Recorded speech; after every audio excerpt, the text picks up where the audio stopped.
out-hustle them as long as they did Milwaukee Bucks, played harder than the Cleveland Cavaliers, you get those loose balls at the end of the game. There's something about it. Yep. And we've all been there before. And people say it's the basketball gods or whatever it is, but they earned that right by being scrappier for most of the game to get that loose ball. Yep, they did. Let's head over to Studio J to talk to our guys over there. Steve, GA, great game as usual.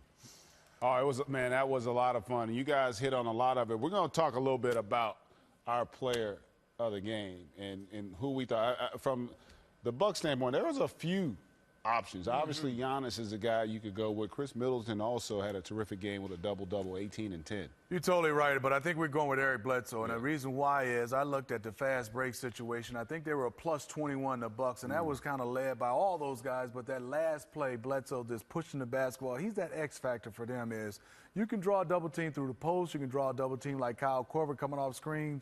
He can draw double teams with his speed and also those fast breaks. So we pick Eric Bledsoe, the player of the game. What a fantastic game we got a chance to watch. And Kevin McHale said it. Those hustle plays really was a difference coming down the stretch and throughout that game. It's exactly what it was. The quickness and the force with which the Bucs were able to play, winning all those 50-50 battles for loose balls. And then to your point, Bledsoe, he's a little bit more dynamic. He puts more pressure on your defense with that speed, with his ability to create for himself and others. And we've seen Middleton and Giannis have these games before. But now that they got a third guy that can consistently put the pressure on the defense, that's what gives you a chance to potentially have some home court. When you start looking at all these other teams outside of the top three, you talk about Toronto, Boston, and obviously Cleveland, not many of them have three guys that can consistently get 20 a night. And those are also three guys that can get after it defensively, as they showed for stretches in this game. And then also to have Malcolm Brogdon to stay professional, come off the bench, have 16 points. And then, oh, by the way, Jabari Parker coming around maybe in February, and then Teletovic is still a guy out.